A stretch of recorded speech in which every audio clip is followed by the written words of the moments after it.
Okay, so I don't usually do this kind of thing, but I wanted to share with everyone. Most of you know I started a new job on Monday, which has been a blessing, but not all of you know the details on how this came to be. And it's too incredible to not attribute it to God working. So um, I've been applying for all kinds of things on Indeed.com, things that I wouldn't normally apply for just because I need a way to support myself. And one of which was a factory position that was advertised by Molded Products.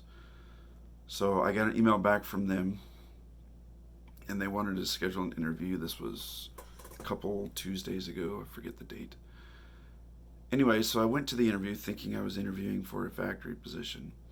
And when I got there, the lady I interviewed with, her name was Shilva, said, "Well, you applied for this production position, but looking at your resume, we thought you'd be better suited uh, to work as our lead purchaser. Is that something you'd be interested in?" And of course I said yes. So we had a good discussion about my experience and this and that. She goes, "Well," and I let her know I had a felony. And she didn't seem taken back by that. She goes, "I have to pass it on to Sherry, and she'll make the decision if we want to go to the next step or not." So we parted ways, and later that night I sent a follow-up email thanking her for her time. And I got to thinking, I mentioned that I have a felony, but I did not go into any detail on what happened or any of that. So I started to write like a explanation about what happened. And I realized I'd written something already because I had applied previously for a music minister position in Papillion. So I had written a explanation of what happened.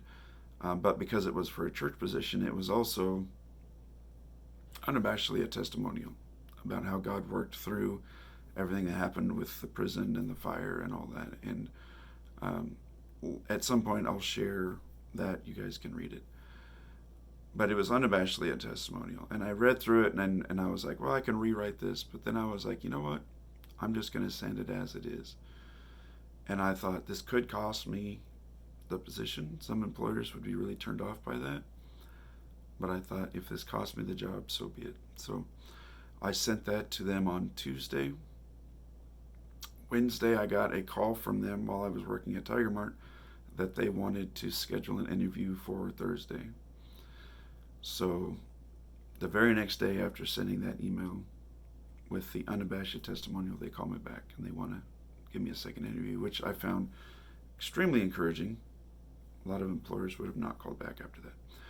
So I go to my second interview, and the second interview is with Dave and Sherry, the president and vice president of the company.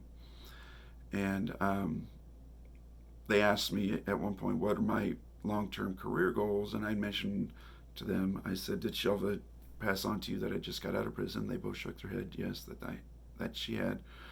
And I said, so right now my long-term goal is just to find employment that can support me, that can help me get back on my feet. I said, I'm living with mom and dad right now, something that can support me enough that I can live on my own again and just restart financially.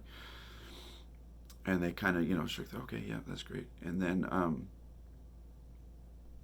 later on in the discussion, I asked them if this was a new position or if I was replacing someone. And they said, well, you're actually replacing someone. And the girl that we had before, her name is Tammy, and we hired her. She had just gotten out of prison shortly before we hired her, and she was amazing. We were really happy with the work she did. She just, life situation, she had to move on and find something else. So I just was floored that here's a position I didn't even apply for. I don't even think it was advertised, honestly. I looked for it after the first interview. I looked on Indeed, and I couldn't find that the position was even advertised.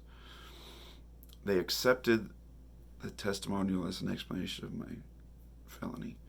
And they've hired, not only have they hired felons before and been happy with their work, but they've hired felons for this exact position before. And that's just too much, too much going on to not attribute to God. So the more I think about it, I'm getting a little choked up right now, even thinking about, I didn't even apply for that position. And aside from the drive, it's a 45-minute drive. It's not ideal, but it's fine. Aside from the drive, I really couldn't ask for a more perfect position.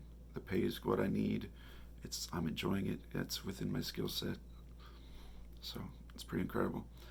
And on top of that, when I very first got out of prison, I don't think I'd even really started looking for jobs yet. I was putting together a resume and I was building my profile on Indeed.com, but I don't think I'd even applied for any jobs yet.